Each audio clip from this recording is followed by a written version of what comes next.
Vamos lá, meus amados, queridos. A gente vai falar sobre alguns pontos, algumas características, né, do pecado. E aí pretendo, inclusive hoje ainda, na primeira ou na segunda parte, mas nessa aula, aleluia, falar sobre o pecado, blasfêmia contra o Espírito Santo, né? Que há uma dúvida, que seria, quando o assunto ele é bem... há muitas dúvidas, é porque ele não é ensinado na igreja, né? Então a gente sabe, isso é ensinado de uma forma meio confusa, e aí fica as dúvidas. E um dos temas e um dos assuntos que eu vejo que na igreja não é muito esclarecido é justamente esse, que é tranquilo, como a maioria dos outros, irmãos, né? Geralmente quando há uma confusão é porque quem explicou, as pessoas que explicam, talvez não teve domínio, né? Ou então piorou mais a situação ainda. E às vezes a gente sabe até de alguma coisa, aí vem uma pessoa, vai falar do assunto e ele piora. A gente até sabia alguma coisinha, né? Mas depois da explicação piorou, aí a gente nem o que sabia a gente não sabe mais. Então fez uma confusão tão grande. Para participar assim de algum evento, assim, alguma aula, alguma pregação, que você, quando começou a ouvir, fala, rapaz, eu sei algumas coisas disso aí. Aí no final você não sabe mais nada, até o que você sabia já deixou de, já virou confusão. Hã? Não pode criticar. Não, sou eu, né, mano? Um dos causadores das confusões. Eu não digo, Mateus, quando você traz uma abordagem aprofundada, né? Eu estou dizendo quando gera confusão mesmo, né? Porque o ensino tem essa questão também, né? Que você pensa que tinha clareza de um assunto até que colocam mais pontos que você não tinha pensado. Aí você fala, nossa, aí é interessante, porque aí te abre o entendimento para pontos que você não tinha percebido. Mas eu digo que o prejudicial é quando gera confusão, né? Confusão no sentido de até o que você sabia parece que fica meio atrapalhado. É ruim, né? Porque aí é o processo inverso do professor. O professor precisa esclarecer as coisas, né? O professor, na verdade, ele pega daquilo que é complexo, ele parte da complexidade e traz na simplicidade. Tem uns que fazem o contrário, né? Então, eles pegam da simplicidade e trazem uma complexidade tão grande que as pessoas não... então é o contrário que a gente tem que fazer, né? Tem assuntos complexos, mesmo difíceis, mas o nosso papel como professor é simplificá-los ao máximo. Mas não quer dizer simplificar, não abordar de uma forma profunda, né? Eu estou falando descomplexificar. Não sei se existe essa palavra, mas se não existe, passou a existir agora. Página 42, vamos lá? Características do pecado. Está sem aí a ferramenta? Está vindo? Está sendo enviada? Tá bom, então vamos lá. Características do pecado. Então vou fazer uma leiturazinha até para os demais acompanharem. Diz assim, amados, capítulo 5, né?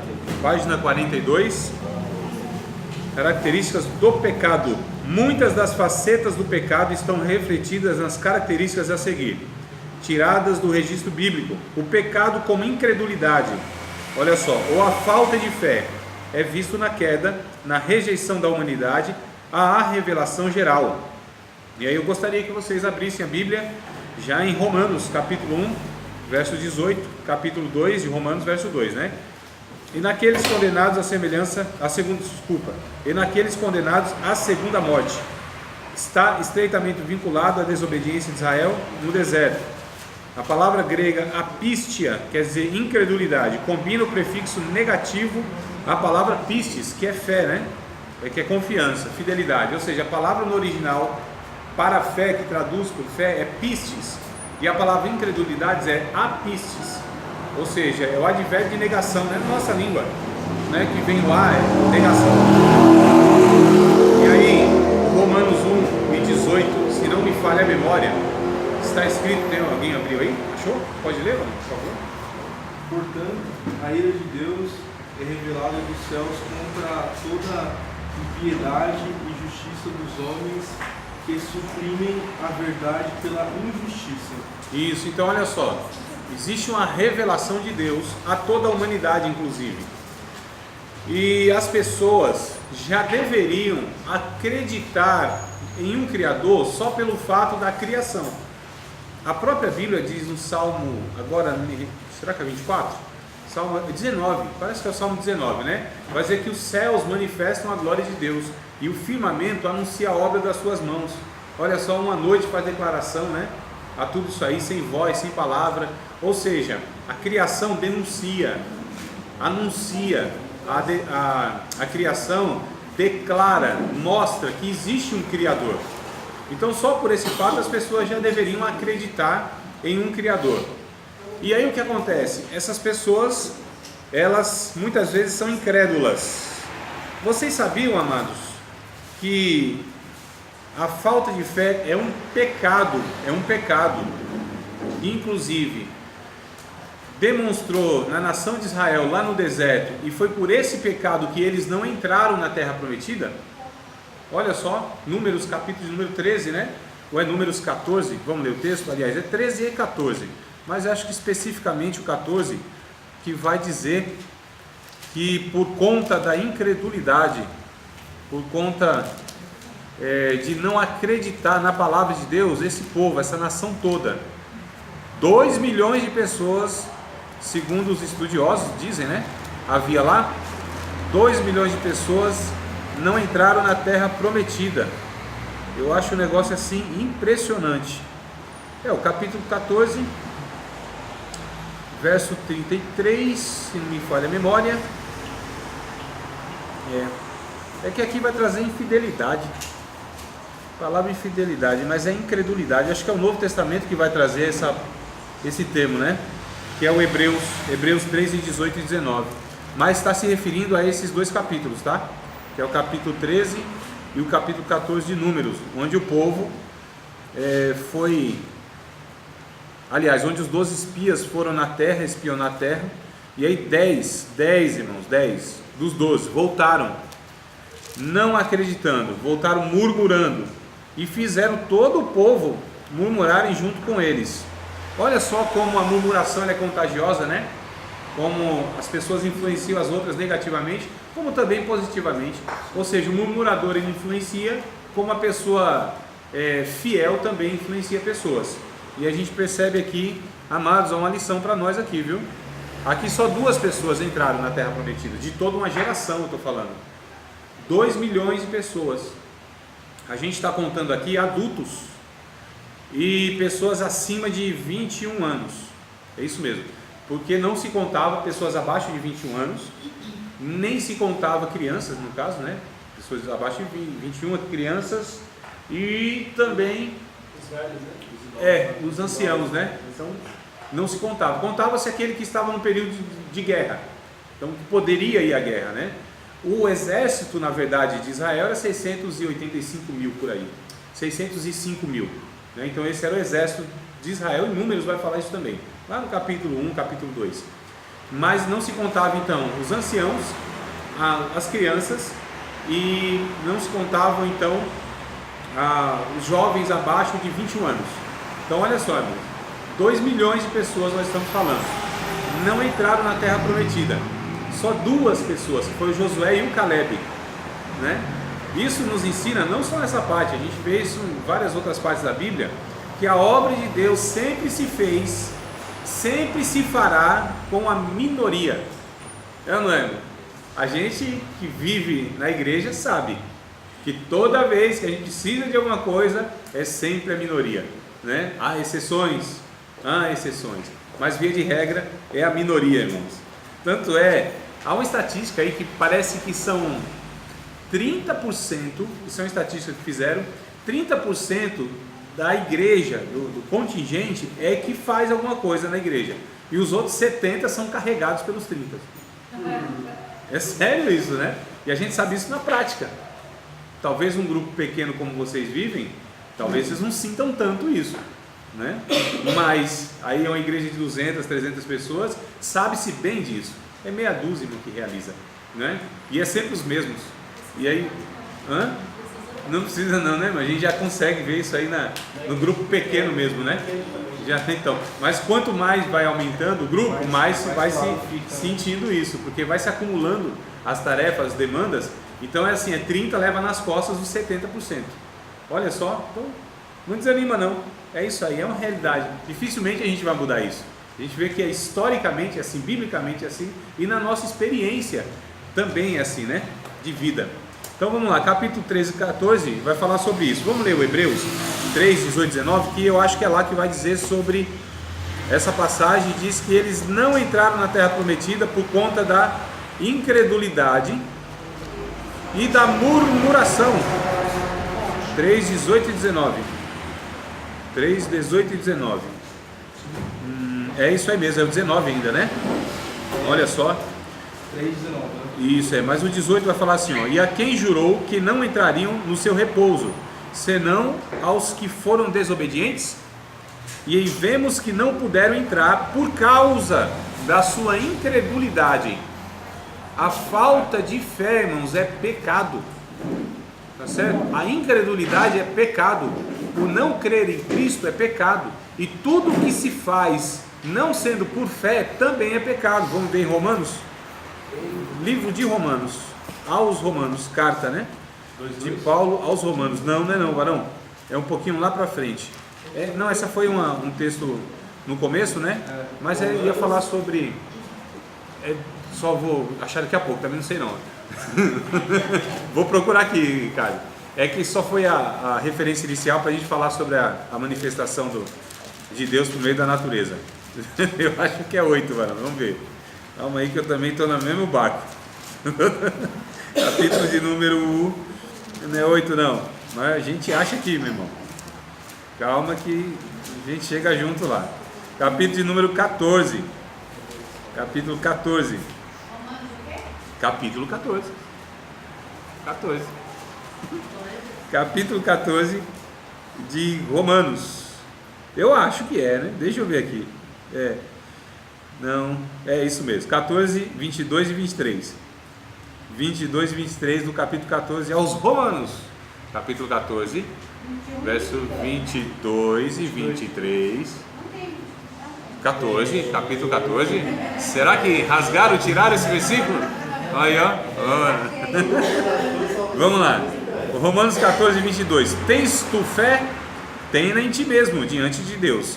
Bem-aventurado aquele que não se condena a si mesmo naquilo que aprova, mas aquele que tem dúvidas, se come, está condenado, porque não come por fé. E tudo que não é de fé é pecado. Tudo que se faz não sendo pela fé, por meio da fé, gerado e motivado, e orientado, estimulado, alimentado, baseado pela fé, é pecado. Tá certo? Tudo, né, que se faz tem que ser em relação ao reino de Deus, principalmente, é pela fé, tem que ser. Então a falta de fé é pecado. Lembra dos camaradas que ficaram, os 10, 9, foi 9. Os 9 que ficaram lá embaixo, irmão, e Jesus pega 3 e sobe no monte para orar, né? E aí desceu aquela bagaceira toda lá, o demônio pintando e bordando lá com os discípulos, e eles não conseguiam expulsar, e faz aquela cena toda, e sai dali, sai daqui, nada, e sai coisa nenhuma, e pegando o menino e tal. E aí Jesus desce, olha assim, ô geração incrédula, ô gente que não tem fé, não é possível. Até quando eu vou estar com vocês e vocês vão sofrer desse jeito, né? Não tem fé, não tinha gente que não tinha. A mesma falta de fé no capítulo 6 de Mateus é denunciada pelo fato da ansiedade que a gente vive pelo dia de amanhã, preocupado com as contas, na incerteza do amanhã, não sabendo se a gente vai estar vivo, não sabendo se Deus vai providenciar o necessário. Aí Jesus, irmão, chama a criação para denunciar a nossa falta de fé. Jesus chama a fauna e a flora, né? No passarinho e no lírio, e diz: olha aí, ó, fala para mim, já viu algum passarinho levantando 4 da manhã, irmão, pegando um ônibus 2 horas para chegar no serviço, bater cartão, fazer aquela jornada toda, hora extra, né? Já viram eles trabalhando? Não trabalha, não faz nada. E os lírios do campo? Nem Salomão, com toda a sua glória, se vestiu com essa beleza toda. E Deus, que alimenta os passarinhos e veste os lírios, não cuidará de vocês, gente que não tem fé? Então a ansiedade, irmãos, a falta de fé, pelo fato de não sabermos se amanhã, amados, Deus disse que Ele vai cuidar de nós e acabou. Ele vai cuidar de nós. O problema é que Ele não prometeu luxo, não prometeu iPhone, não prometeu carro novo, essas coisas não. O que a Bíblia diz é que Deus, Ele nos sustenta no básico para a vida, não é certo? De vez em quando até que Deus dá uma caprichada a mais, né? Uma caprichada a mais e nos abençoa de fato. Mas muitas coisas é fruto de uma boa administração, de não esbanjar, de trabalho de fato, não é? Eu não estou falando que é uma regra, mas muitas vezes a prosperidade, ela vem por conta de algumas prudências. Mas é lógico, e no final das contas é tudo Deus, irmãos. É tudo Deus, dando a inteligência, dando os princípios e tal. Mas a questão é, essa preocupação demasiada com o amanhã. Jesus disse, vocês não podem fazer nada concernente à vida de vocês. Vocês não podem acrescentar um côvado à estatura de vocês. Vocês não podem mudar a melanina da cabeça de vocês, o fio de cabelo, melhor dizendo, né? Eu não estou falando com a cintura não, tá? Estou falando da natureza, um processo biológico. A gente não pode alterar nada, irmão. Então é Deus que faz todas as coisas. A ansiedade, ela é uma evidência de que nós somos incrédulos, inseguros, não cremos. Se Deus disse que vai nos abençoar cuidando da nossa vida e acabou, não é? Então a gente precisa ter essa consciência. Então a falta de fé, ela é pecado, a incredulidade é pecado, não crer em Deus é pecado, porque quando a gente tem a falta de fé, na verdade nós estamos falando que nós não confiamos no caráter de Deus, não é no poder de Deus, irmãos. Essa pessoa não tem fé, ela não acredita no poder de Deus. Não, ela não acredita no caráter de Deus, é diferente e é muito mais grave, não é? Muito mais grave. Eu não tenho muita fé não que isso vai acontecer assim, assado e tal. Ninguém fala, eu estou falando os pensamentos do coração, né?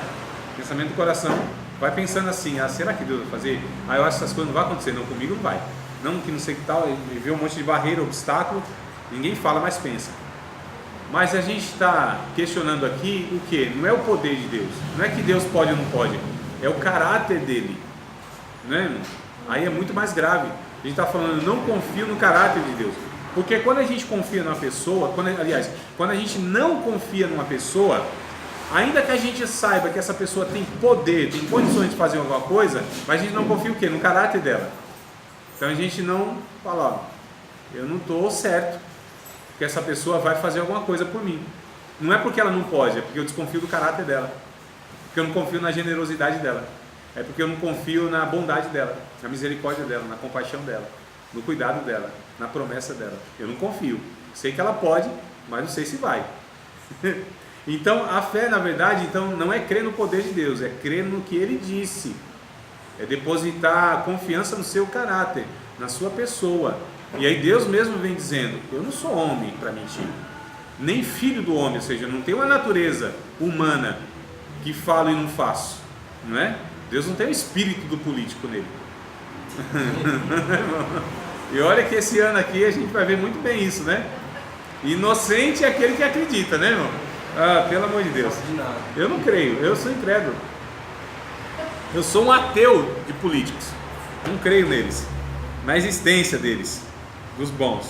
Quer dizer, tem aí, mas é mais fácil achar uma mosca branca de olhos azuis do que uma pessoa engajada e né, um interesse na polis, na cidade. Então vamos lá, a incredulidade, a falta de fé é pecado, o orgulho engana, olha, Hebreus capítulo 3, e leva à destruição. O orgulho, vamos ler alguns textos aqui, de Provérbios 16 e 18, por exemplo. Irmãos, é bem interessante que nós colocamos nomes bonitinhos aos pecados, né? A gente consegue fazer um negócio desse, consegue? Por exemplo, quando uma pessoa ela faz um negócio só do jeito dela, aí a gente fala assim, é sistemática. Aí a Bíblia diz assim, não, é orgulhosa, soberba. Do jeito dela não é. Aí a gente fala sistemática, olha que nome bonitinho, sistemática. Dá até um ar assim de, nossa, a pessoa, né, tem um sistema, é organizado. Não, ela é orgulhosa. Se for do jeito dela, não presta, não vai, não dá certo. Ela se recusa, inclusive, a renunciar a alguma coisa dela para que o negócio aconteça. Ou é do meu jeito ou não é. Conhece alguém assim? Meu Deus. Conhece, né? A gente fala sistemática, não é orgulhosa, irmão.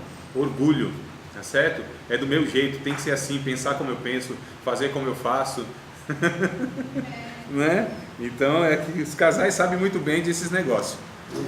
Mas eu não quero nem falar porque deixa pra lá, não é o caso. Mas em outra ocasião eu falo. Quanto de casais eu falo. Só me convidar que eu vejo se eu não falo.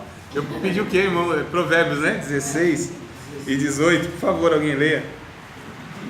O orgulho vem antes da destruição, e o espírito altivo antes da queda. Isso.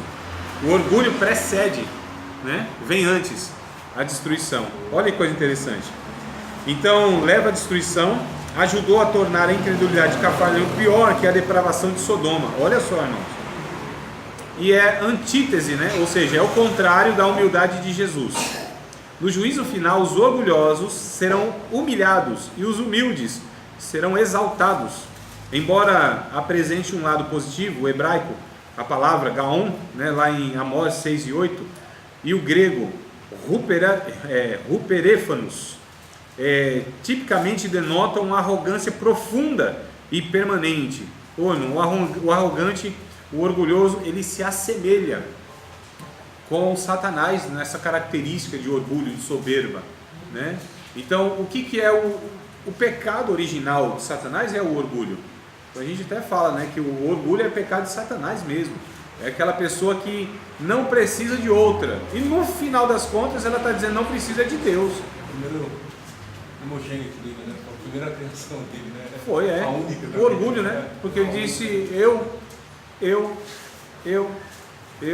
eu subirei ao céu, eu edificarei meu trono acima das mais altas nuvens, eu serei semelhante ao Altíssimo. Olha o eu aqui. Eu. Não é o que está escrito lá? Eu serei, eu. E Deus disse, não, eu sou. Existe um, irmão, que é. Não tem ninguém que é. Nós estamos sendo, por causa do ser de Deus. Então nós não somos, nós estamos. Então nós somos passageiros, é estado. Ser pertence só a Deus. Ele é. Olha, tanto é que ele não há mudança nem sombra de variação. Ele não está, ele é. E tudo está sendo no ser dele. Porque sem o ser de Deus nós não seríamos nada. Olha que coisa interessante. Estamos sendo. Porque o ser é de Deus. Eu só sou um ser humano porque o ser divino me possibilitou ser uma entidade, um ser. Senão não seria. Eu estou sendo, né?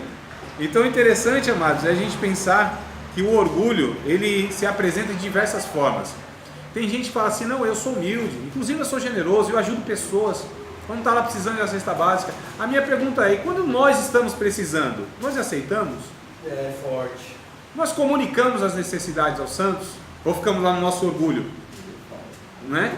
E com a falsa espiritualidade dizendo assim, não, só conta a Deus, hein? Não falo para ninguém que eu estou passando dificuldade. Isso é orgulho. Isso é orgulho. É orgulho disfarçado de espiritualidade. É orgulho disfarçado de piedade, de fé. É orgulho. Olha que coisa interessante. Então o orgulho é um pecado que se revela e revela quem nós estamos sendo, né? Esse independente de Deus. Que o humilde é assim. Eu posso reconhecer que eu sou humilde? Posso, não tem problema nisso. Eu ouvi uma frase que diz assim, que quando uma pessoa acha que é humilde, acabou-se a humildade e veio a soberba. E quando a pessoa reconhece que é orgulhoso, já veio a humildade, porque ela reconheceu o orgulho. Não sei se é bem assim. Tem um fundo de verdade, mas eu vejo Paulo dizendo, eu sou humilde para com vocês. Então é possível você enxergar em você uma humildade, porém, você sabe que você tem humildade, mas que precisa ser mais humilde sempre, né? Então humildade é uma característica que nós conseguimos identificar em nós. Só que cuidado, porque excesso de humildade é pecado. Humildade em demasia é pecado, né? Aquelas pessoas tão humilde, é nada, é pecado mesmo. Né, irmão? Porque a pessoa que ela é tão humilde, ela se coloca abaixo daquilo que a graça de Deus fez com ela. Como a soberba se coloca acima da graça de Deus. Então os dois são pecados. A palavra aqui é equilíbrio, é reconhecimento, é bom senso, é clareza, é discernimento. Percebam, né? Aqui que a gente está muitas vezes, irmão, encurralado por um extremo pelo outro e para o outro, para um lado e para o outro, e a gente precisa achar um equilíbrio nas coisas, né? Então a gente precisa ter cuidado disso aí. Vamos ler o texto de Miqueias, capítulo 6, verso 8. O que Deus pede de nós. Ô, irmão, só nessa fala aqui eu já vejo aqui um Deus humilde. Deus pede. 6 e 8. Deus pede. Vocês já conseguiram imaginar um soberano, um Senhor, um poderoso pedindo alguma coisa? Porque a maioria manda, né? Não. Os soberbos mandam. Eles mandam. E manda quem pode e obedece. Tem juízo. Olha que frase satânica que a gente constrói. Né? Isso é do Satanás, irmão. Quem é que pode mandar? É Deus, e Ele não manda. Ele pede, Ele convida. Aliás, irmão, é Ele que serve. É Ele que serve, irmãos. Percebam que coisa interessante. Como é Deus que dá o exemplo da humildade, né? Então o que diz aí no Miqueias 6:8? Por favor, alguém lê. O Senhor, Miqueias 6:8. O Senhor já nos mostrou o que é bom. Ele já disse o que exige. Ele já disse o que exige de nós, o que Ele quer que façamos, o que é direito, e que amemos uns aos outros com dedicação, e que vivamos em humilde obediência ao nosso. Isso, é que está um pouco diferente a versão, né? Eu gostaria de outra versão. Ele te declarou, o homem, o que é bom, e que o Senhor pede de ti, se não que pratiques a justiça, né? justiça e ame a beneficência e andes humilde com o teu Deus. Humildemente com o teu Deus. Olha só. Então é isso que Deus pede, que a gente ame a beneficência, a justiça, que pratique a justiça e que ande humildemente com o teu Deus. Ser humilde, irmãos. O que diz o texto de Mateus capítulo 5? Eu acho que é verso 4. Ou é o 3 ou é o 4. Bem-aventurados pobres de espírito, né? Bem-aventurados pobres. Não tem nada a ver com questão monetária, financeira. O pobre aqui, a palavra pobre aqui é aquele que não tem... Oi? 5 e 5. Então, Mateus capítulo 5, verso 5, né? Bem-aventurados pobres. O pobre aqui é aquele que não tem recursos para bancar a sua vida. Que não banca a sua vida. Tá diferente, mãe? O meu está bem-aventurados os humildes, né? Bem-aventurados os pobres de espírito, Isso. porque deles é o reino dos céus. Calma aí, é o 3 ou 5? É o 3. É o 3. 5, bem-aventurados os mansos, porque eles herdarão Não, a é o terra. 3, então, é os pobres de espírito, né? Bem-aventurados os pobres de espírito. Quem que é o pobre? O que Jesus está se referindo? Aquele que é dependente de Deus. Esse é o sentido aí no texto, pobre. Aquele que depende de Deus. Martinho Lutero, reformador, ele diz que nós somos como mendigos, dependendo das migalhas de Deus. E de fato, irmão, se Deus não nos alimentar, se Deus não nos sustentar na vida, o que a gente pode fazer? Nós somos esses dependentes de Deus. Todos são dependentes de Deus, é que alguns reconhecem e outros não. E os que reconhecem, aí são bem-aventurados, são felizes. Bem-aventurados aqueles que sabem que não pode bancar a sua vida, que não pode fazer nada por sua salvação, que depende de Deus para tudo, para todas as coisas. Eu dependo de Deus, eu sou dependente de Deus, eu preciso de Deus. A humildade, então, é saber quem nós somos, né? E tem gente, irmãos, que ele assim, tem gente que não cresce nunca, não cresce. Não é porque ela é humilde, é porque na verdade ela é soberba. A única forma dela crescer é diminuir os outros. Meu Deus. Olha só, já conheceu gente assim que fala mal, só fala os pecados, só os defeitos das outras pessoas, só vê coisa ruim nas outras pessoas? É porque ela é tão miserável, é tão pequena e ela sabe que não cresce, então para ela ser maior do que a outra, ela precisa diminuir a outra menor do que ela. Olha só, tudo isso é pecado, a gente está falando aqui. São atitudes pecaminosas, pensamentos pecaminosos, né? Vida pecaminosa. Então, na verdade, irmão, quem é humilde? É o que veio do humus. A palavra humano. Humano é isso, né? Ser humano.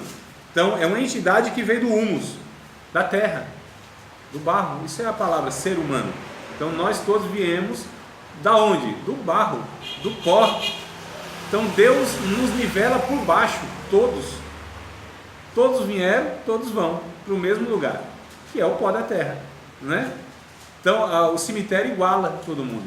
Pode ser como fala lá no túmulozinho, como fala? Ornamentado lá, né? Tem uns mais bonitinhos que os outros, né? Tem uns que é na vala mesmo, lá na coisa lá, a terrinha por cima, e tem uns que é umas casinhas até bonitinhas, portãozinho e tal, coisa familiar. Não tem não os jazigos lá que são assim, né? Mas jaz. Então jazigo é jazigo, e jaz. O que é a palavra jaz? É a condição do morto, né? Então o mundo jaz no maligno. Ó, então o verbo jazer quer dizer, já está morto, não tem mais jeito. Então todo mundo, irmãos, não é interessante esse negócio aí. Então vamos lá, amados. Humildade. Soberba, aliás, né? É o pecado. E a humildade é o contrário. E ser humilde é saber quem é, de onde veio e o que Deus fez na sua vida, o reconhecimento. E saber que não é melhor do que os outros. Pelo contrário, a Bíblia... irmãos, teve uma briga na igreja lá dos irmãos na cidade de Filipos. Uma briga, duas diaconisas se estapeando. Eu estou exagerando aqui, a Bíblia não fala assim também que ela deram tapa uma na outra não. Mas essas discutiram, era uma brigaiada, duas diaconisas. A Bíblia está falando isso aqui, capítulo 2, vamos ler o texto de Filipenses? Olha aí, amados, que coisa interessante. A gente pensa que é só na nossa igreja que acontece esse negócio, né? Oh meu Deus, nenhuma novidade, irmãos, nenhuma novidade. Capítulo de número 2 de Filipenses. Não é 2 não, deixa eu ver aqui, velho. Para mim era 2. Deixa eu ver se eu acho agora. E agora? É o capítulo 4, varão. É porque o 2, eu quero pegar o capítulo 2 porque fala de humildade, mas o fato aqui é o capítulo de número 4, né? Filipenses. Olha só que coisa interessante. A gente pensa às vezes que a igreja primitiva, a igreja de antigamente era a igreja, né? É nada, irmão, é a mesma coisa. Constituído de gente, não tem jeito. Gente soberba, gente ainda que está na construção, gente em conversa. Dentro das igrejas existe tudo, irmão. Até gente salva a gente encontra, né? É sério. Então tem tudo, é um lugar público, não é verdade? Tem tudo. E a gente fala, não, mas a igreja de antigamente era a igreja. Tinha as mesmas dificuldades que nós temos. Tinha os mesmos pecados que nós temos dentro das nossas igrejas, as mesmas dificuldades. Talvez a diferença da igreja de antigamente, essa a gente chama de primitiva para hoje, se eles tinham os mesmos pecados, a diferença então é que eles tinham virtudes que talvez nós estamos deixando. Perceberam a diferença? Então essa é a diferença, não é que lá não tinha problema, é como eles lidavam com o problema é que fazia a diferença. As virtudes que eles tinham, talvez sim, nós estamos deixando de alguma maneira, mas os problemas eram os mesmos, é ser humano. Tem gente que acha que pode encontrar uma igreja assim que não vai ter problema, que vai ser tudo a mil maravilhas. Isso não existe, irmão, não existe. Aliás, se você encontrar uma, corra dela, não entre, você vai estragá-la. É a verdade. Porque nós somos essas pessoas imperfeitas, né? A gente está nesse processo. Então, mas a diferença é como se lida com os pecados. Aí a gente vê que tem igreja e igrejas. Igrejas bíblicas, saudáveis, terapêuticas, né? Ou seja, cuida das pessoas, sara as feridas, trata o pecado, ou o pecador no caso. E igrejas que elas, sabe, é mais um lugar de prejuízo espiritual. É um lugar, tanto é que Paulo disse que tinha uma igreja lá na cidade de Corinto, e na ocasião que deveria ser mais abençoador na vida deles, que era chamada ceia, e Paulo disse, vocês estão se reunindo para pior. Eu não vou louvar vocês pelo culto que vocês fazem aí, que nada, esse culto aí está desgraçando a vida de vocês, levando um monte para a morte espiritual. Olha, irmão. Então, tem culto que é um desculto, né? Eu já entrei abençoado em culto e saí desabençoado. Eu já. Não sei se isso acontecesse com vocês. Eu saí desabençoado. Um negócio terrível. Isso aqui é pecado. Então vamos lá, capítulo 4 de Filipenses, versículo de número 1, 2 e 3. Olha o que diz o texto. Que coisa interessante. Portanto, meus amados e muito queridos irmãos, quando Paulo começa assim, a gente pensa que ele vai elogiar, né? Ele é mais ou menos assim um morceguinho, sabe? Vai mordendo, assoprando. Portanto, meus amados e muito queridos irmãos, minha alegria e coroa está aí assim firmes no Senhor, amados. Peço, pelo amor de Deus, é a palavra rogo, tá? Peço pelo amor de Deus, a Evódia, e rogo, peço pelo amor de Deus, a Síntique, que sintam o mesmo no Senhor. Olha só, irmão. E peço também a ti, meu verdadeiro companheiro, que ajude essas mulheres que trabalham comigo no Evangelho e com Clemente e com os outros cooperadores, cujos nomes estão escritos no livro da vida. Vocês são salvos, vocês foram resgatados e vivem nessa situação. O capítulo 2 de Filipenses, Paulo ele vai dizer um negócio muito interessante sobre essa questão da humildade, no verso 3, o verso 4 e o verso 5. 3, 4 e 5. Aliás, 3 e 4 e o 5 ele vai chamar o exemplo do próprio Cristo, irmãos. No 3 e o 4 diz assim, ó, nada, é nada mesmo, tá? Nada façais por contenda ou por vanglória. Então nós podemos realizar as tarefas motivadas por duas coisas. Contenda.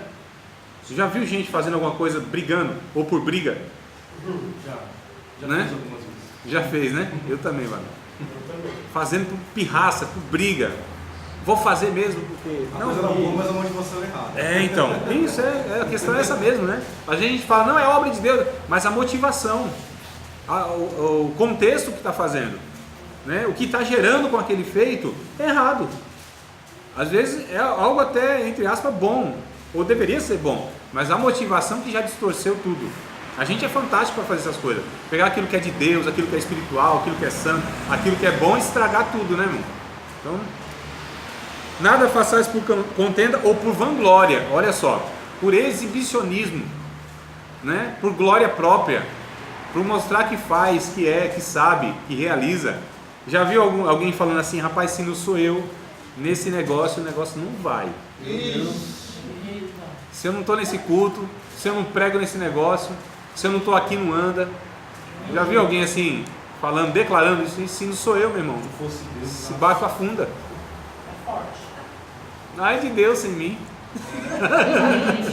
Não é? Ai de Deus sem mim. O que seria dessa igreja sem mim? meu Deus. Se eu sair desse negócio que afunda o trabalho, acaba o trabalho. Chega e cresce, né? Além, se for líder, além de soberba, é incompetente, porque não vai deixar uma pessoa então para dar prosseguimento ao negócio. Não é não? Porque se um cara é tão bom, irmão, quando ele sai afunda, é porque ele foi incompetente, ele não foi bom. Ele não deixou um líder para dar continuidade. Porque aquilo que realizo, aquilo que quero fazer, e quando eu saio afunda, morre, acaba, isso não é obra de Deus, isso é obra do homem. Se vangloriou, fez o que fez, né? E não deixou e achava que aquele era monopólio dele. Eu conheci muitas pessoas assim. Muitas pessoas assim. Então deixou, afundou. Então por vanglória, olha só, então nada façais por contenda por vanglória. A gente está falando de pecado, pesa, né, irmão? Não é não? Chega abaixo uma nuvem, né? Negra. Raios, trovões e tudo mais. Mas vamos lá. Nada façais por contenda por vanglória, mas por humildade. Cada um considere os outros superiores a si mesmo. Olha que coisa linda, irmãos. Cada um considere os outros superiores a si mesmo. Isso é ser humilde. O ser humilde é olhar para o outro irmão, para outra irmã, e falar, é superior a mim. Eu preciso servi-lo, preciso servi-la. Olha só. E se eu tenho alguma coisa a mais, é porque Deus me deu para servi-la, igualá-la. Nós dois. Nunca para subjugar essa pessoa. Então isso que é interessante que a Bíblia ensina. Considere os outros superiores. Já pensou se nós vivêssemos desse jeito? Olhasse para outra pessoa e falar, não, ela é superior a mim. Preciso servi-la. Já pensou que negócio fantástico? Não atente cada um para o que é propriamente seu, mas cada qual também para o que é dos outros. O que a Bíblia está falando aqui? Para a gente deixar esse negócio de egoísmo, de o eu mesmo, né?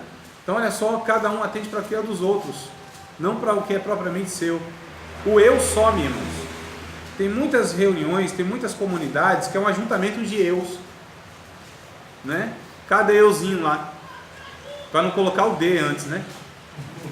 Meu Deus. Cada euzinho, cada um vai para o culto querendo a sua bênção, se preocupado com o seu umbigo, olhando para o seu ventre, querendo alimentar o seu egoísmo, não é, irmão? Não se esquecendo dos irmãos em volta, está nem aí com o problema de ninguém, quer que Deus fale com ele, ele não está preocupado de ser usado pelo Espírito Santo para abençoar outras pessoas. Isso é o quê? Se preocupando com o que é meu apenas.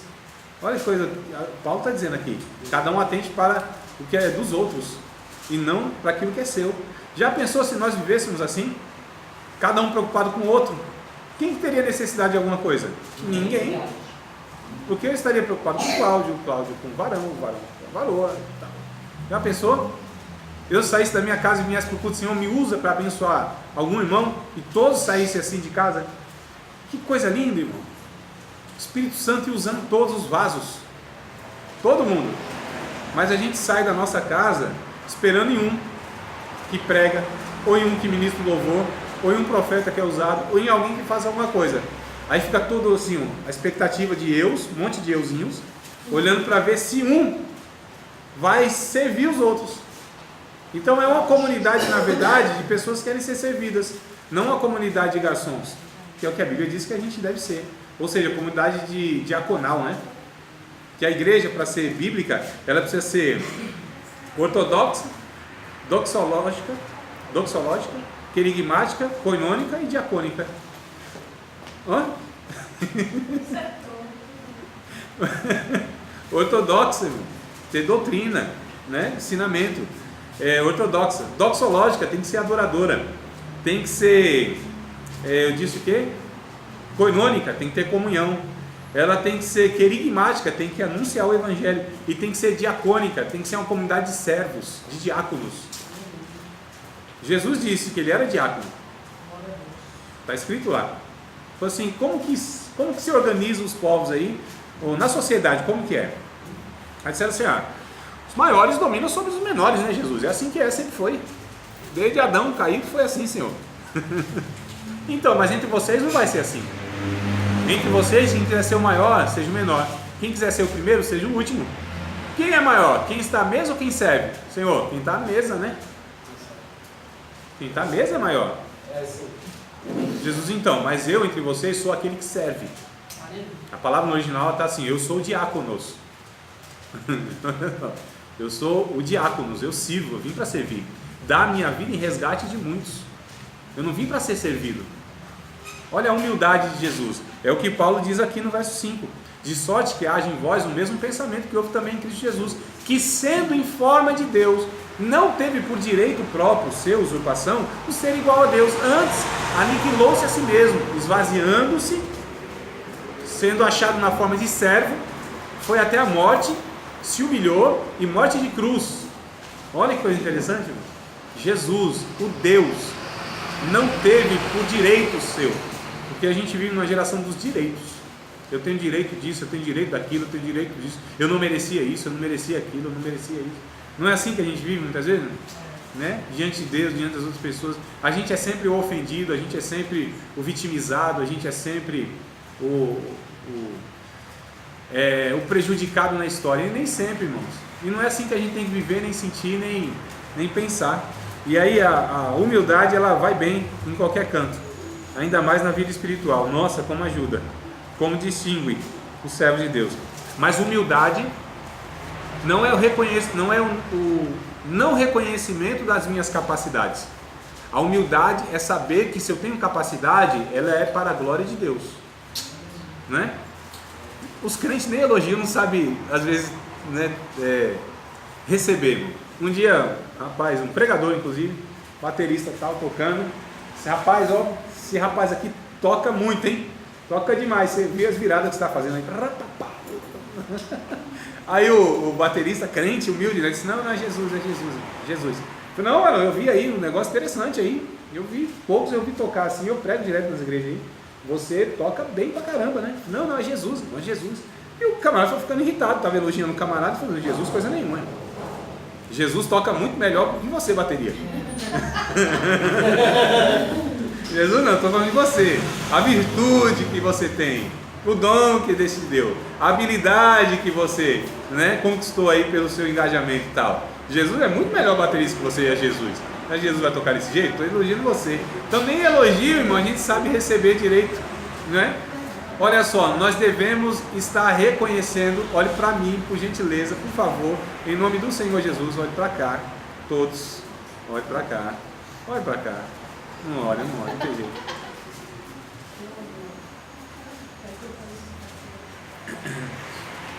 Aí, agora sim. Tem uma certa dificuldade, né, mano? A gente tá falando, não olha pra gente, oxe. E o que acontece? Nem elogio a gente sabe, irmão, receber. Quando a gente recebe um elogio, e existem elogios que são sinceros, e eles fazem bem. O que fazem mal são palavras lisonjas, né? São aquelas intenções que não são sinceras. Então isso é prejudicial e a Bíblia diz que a gente tem que ter cuidado com essas palavras lisonjeiras e tal.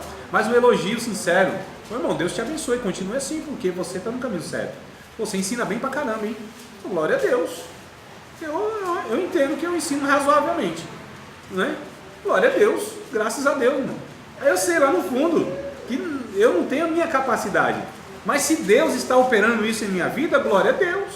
Eu me alegro pelas pessoas verem isso e reconhecerem isso. Agora lá no fundo eu estou dizendo: Senhor, a ti seja dada a glória.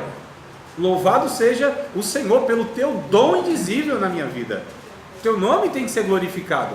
As pessoas precisam ver em mim que sou teu servo, que sou discípulo teu. Não tem problema. Ô irmão, você trouxe uma mensagem que me esclareceu. Ô irmão, glória a Deus, Deus me deu esse dom mesmo. É mérito meu? Não é mérito meu. Mas se esse dom é visto em mim, então Jesus vai ser glorificado. Vamos ler o texto de 2 aos Coríntios, capítulo de número 9, verso de número 15. Eu acho muito interessante esse texto. Aprendi isso com um irmão humilde, pensa no irmão humilde, capaz até umas horas, né? Mas humilde. E ele me ensinou isso aqui. E ele falava, 2 aos Coríntios, capítulo de número 9, verso 15. Ele me ensinava, ele falava isso aqui para mim, meu mestre, meu orientador, meu ensinador, lá no comecinho, irmão, da fé, né? Tem essas pessoas assim que Deus prepara para ir orientando a gente, ensinando a gente. É meu professor, é o evangelista Shirlônio. Ó, se estiver vendo esse vídeo, eu te amo, varão. Shirlônio, só o nome já é mistério. É profético. 2 aos Coríntios 9,15. Mas graças a Deus pelo seu dom indizível, pelo seu dom inefável. Então, amados, a gente tem que distinguir o que é humildade como virtude de um servo de Deus e o que é soberba, tá certo? E não tem nada a ver com capacidade intelectual, com condição econômica, porque eu já conheci gente rica, mas é rica de verdade, irmão. É rica, pensa numa pessoa rica, é rica. Bom, eu que estou agora voltando aí a ser cliente dos artigos infantis, eu sei da marca Cuca. Tem a Lilo e tem a Cuca, né? São as duas principais, né? A Cuca. E eu trabalhei nessa empresa, inclusive, em 1999, não. Século passado eu trabalhei nessa empresa aí. E o dono de lá, inclusive um cristão, um irmão nosso, humilde, pensa no cara humilde. Dono, eu estou falando o dono. O cara é rico, é muito rico, humilde. Como eu já me deparei, já fui evangelizar ou tentar evangelizar, morador de rua, na sarjeta, na vala, soberbo. Soberbo. Eu olhei assim e falei, nossa, como que pode um homem numa condição dessa, desumana e soberbo desse jeito, não querer uma ajuda? Então não tem nada a ver com essas questões. É humildade ou é soberba do coração, né? Então tem gente que é soberba numa condição deplorável e tem gente que é humilde com todas as suas regalias e tal. Então vamos lá, sobre a incredulidade, sobre o orgulho e sobre a rebelião, né? Está aqui na página 43, a rebelião é refletida. Acharam aí o texto? Estão lendo? A rebelião é refletida em são dois termos aqui, né? Mahar, quer dizer obstinado.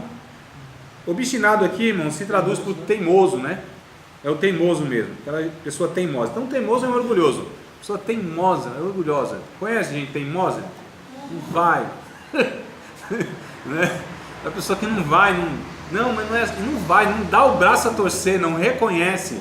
Isso é, né? Teimoso. Vamos lá, irmão, sem confessar pecado, hein? Olha só, e no grego tem outra palavra, a peiteia ou apeifeia, que é desobediência, né? Ou apostasia, que a gente conhece muito bem, é onde a gente vai entrar na blasfêmia contra o Espírito Santo, que a gente vai falar de apostasia, que é o abandono da fé, né? Apostasia, que é rebelião, então é uma pessoa desobediente mesmo, é aquela questão de que a pessoa ela tem uma postura de resistência, né? Então ela é uma desobediente, ela desobedece mesmo, né? É algo que é uma teimosia, Se você já viram algum termo assim na Bíblia, homens que têm a cerviz dura, a cerviz, eu falei aqui em outra ocasião, né? Homens de dura cerviz, vocês sempre resistiam ao Espírito Santo. Então é gente que não se inclina, é gente que não reconhece, não abaixa a cabeça, né? E aí já vem outros termos que a gente sabe, nariz empinado, né? Aquela pessoa cheia de empáfia e tal. Tem alguns assim, eu conheço. Ela tem um ar de superioridade, né? Essas pessoas têm um ar assim, peito de pomba, ar de superioridade, sabe mais e tal, sempre tem uma opinião melhor do que a dos outros, sempre sabe, é um negócio terrível. Então, desobediência, gente que é rebelde, são pessoas que elas demonstram então esse pecado, que é um pecado deplorável, irmãos, tá? Que é um pecado de rebelião mesmo. O pecado que provém do pai da mentira. Ó, na estrofe não, que na música, no parágrafo seguinte: o pecado que provém do pai da mentira é a antítese da verdade de Deus, né? Desde o princípio tem sido enganoso nas suas promessas, incitando pessoas enganadas a cometer mais prevaricação. Pode outorgar prazer dramático, mas sempre temporário. O hebraico, que é maal, infidelidade ou engano, e o grego, que é paraptomar, passo em falso, né, transgressão, podem igualmente significar traição devida à incredulidade. O lado objetivo da mentira, que é o pecado, é a distorção real do bem. Iniquidade, olha a palavra avon, que é no hebraico, né? Avon, lembra de alguma coisa aí? Não é que é pecado usar aquele perfume, não tem nada a ver. Eu acho que pecado é não usar perfume nenhum, né? Aí só Deus. Então, que provém da ideia distorcida ou pervertida, representa esse conceito. Vários compostos, né, que vem aí outros termos, que vai denotar então a questão do pecado mesmo, da perversidade, da distorção, da mentira, daquilo que é falso. Irmãos, o pecado, ele muitas vezes ele se mostra como aquilo que é bom. Por exemplo, existe o errado, não existe o errado? Errado é errado. O errado nos afasta de Deus. Só que tem uma coisa que nos afasta mais de Deus do que o errado, que é aquilo que tem aparência do certo, né? O que tem aparência do certo afasta muito mais a gente do que o errado escancarado. Então, o pecado escancarado, a gente já enxerga ele muito mais fácil. Agora, aquela piedade, aquela ação correta, mas a intenção muitas vezes trai aquilo que aparentemente é correto. É por isso que a Bíblia diz que Deus não se deixa enganar pela aparência do homem. Deus vê coração, né? Então tem muita gente certinha. Quem que a gente vê na parábola do filho pródigo? O filho pródigo. O filho pródigo para nós é o escândalo, não é? O filho pródigo para nós, não, o filho pródigo é o que está mais escandaloso, cara. Não é fato. Tanto é que quantas mensagens vocês ouvem do filho pródigo? E quantas vocês ouvem do irmão mais velho do filho pródigo? É absurda, não é não? Talvez seja 1000 do filho pródigo e 2 ou 3 do irmão mais velho. Mais ou menos por aí, pelo menos é o que eu vejo até hoje. Por quê? Porque é escancarado. O camarada desperdiçou lá, saiu de casa, foi infiel, ingrato para com o pai, desperdiçou todas as suas riquezas lá, a sua herança, que nem tinha direito, na verdade. O pai, que era tão generoso que concedeu, ele não tinha direito àquilo lá não. E aí, inclusive, de uma forma dissoluta, sem regra, se desmantelou. É o desviado que a gente chama hoje. Saiu da igreja e desviou, se lambuzou no pecado. Aí a gente não vê aquele que está na igreja, ó, faz tempo, nunca saiu da igreja, sempre frequenta tudo, né? É aquele que está lá, diz assim, e ainda ele fala, nunca transgredi uma lei, nunca transgredi uma lei. Aí Deus olha assim, tem um que saiu, está perdido, mas ele está na chance de voltar. Agora a preocupação é que Deus olha assim e fala, tem um eternamente perdido dentro da minha casa. Esse é mais difícil, né? Porque não é o errado escancarado, é o enrustido. É aquele que ele se mostra, mas não é. Isso é um perigo enorme. O pecado, a gente não comete, isso é fato, né? A gente não comete. É bem difícil, muito difícil. Tanto é que quando comete é escândalo, e aí disciplina logo, é rejeitado pela igreja, é aquela coisa toda, né? Agora, assim, tem muitas coisas que a gente comete, a gente peca, e não é o escancarado. Qual é a maior preocupação, gente? A maior preocupação são esses pecados. Cantares de Salomão, eu não me lembro o texto agora, exatamente. No intervalo talvez eu procure se vocês se interessarem.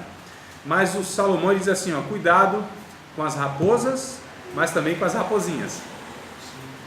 As raposinhas que fazem mal à vinha. As raposas pegam o fruto maduro. As raposinhas, irmão, elas vão danificando o fruto antes que ele esteja pronto. Então elas causam mais dano à vinha. A raposinha são aquelas coisas pequenas, aquelas coisas sutis, aquelas coisas que nós toleramos, porque a gente tem pecado que são socializados, vocês sabem disso, né? Tem pecado que a gente convive, aceita e não tem problema. Vocês já viram em uma comunidade de fé, irmão, alguém sendo disciplinado, excluído de algum trabalho, porque falou mal de algum outro irmão? Difícil, não é não? Fala a verdade. Falou mal do varão assim, falou mal, difamou o irmão. Já vi assim, não, aqui reuni os obreiros aqui, porque esse irmão aqui, ele está em pecado, porque ele falou mal aqui, caluniou o outro irmão, difamou o outro irmão, e ele vai ter que ser tratado aqui, porque esse pecado aqui Deus odeia, Deus abomina, gente que semeia contenda entre os irmãos. Ei! Já viram, irmão? Difícil, né? Porque isso para nós é pecado socializado, é social esse pecado, tudo certo. Olha só, irmão, tem diferença pecado? E esse pecado tem diferença? Não tem, mas nós somos uma comunidade de hipócritas. Por conta disso, irmão, a gente não leva a sério esse negócio de pecado. A gente quem que disciplina? Aquele que escandalizou o negócio, aí esse a gente disciplina, não é? E desgraça a vida dele ainda, isso não serve mais. Mas quantos de nós, muitas vezes, eu quero nivelar todos nós aqui com a mesma régua, nós somos pecadores, amado. A gente precisa exercer a misericórdia, a compaixão, a generosidade, né? A gente precisa ter noção de que nós somos pecadores, inclusive no nosso meio, e nós somos pecadores no meio daqueles que ainda não aceitaram Jesus da mesma forma. A natureza é a mesma. Qual a diferença dos pecadores de lá para os pecadores daqui? Já são pecadores de lá e daqui. Então já teria aqui a possibilidade de a gente não se considerar pecador. Qual que é a diferença? É que nós somos remidos pelo sangue de Cristo, comprados pelo sangue de Cristo, perdoados pelo sangue de Cristo. Mas somos pecadores, ou não? Somos, irmão. Então por que a gente tem uma soberba quando vai falar do católico, do espírita, do sei lá que desgraçado que a gente vai falar, é o filho do diabo, está perdido? Por que a gente não chega no olhar dizendo, não, ele é um pecador como eu entendi isso, eu aceitei isso, fui alcançado por isso, e ele precisa ser alcançado também, né? Ao invés de falar assim, ó, você é prostituta, você vai para o inferno, mulher de vida fácil, você vai, né? Ó a sua situação, ao invés de chegarmos para ela e falar assim, ó, você é filho de Deus, você que não sabe disso, você que não reconhece isso, você é filha de Deus, e eu não vou esperar ela se converter para chamar ela de irmã, eu vou chamar ela de irmã e mostrar para ela que o pai dela é meu pai. Não, irmão, é simples assim. E eu acho que é a Bíblia, que a Bíblia ensina esse negócio aí. Depois dos comerciais nós voltamos.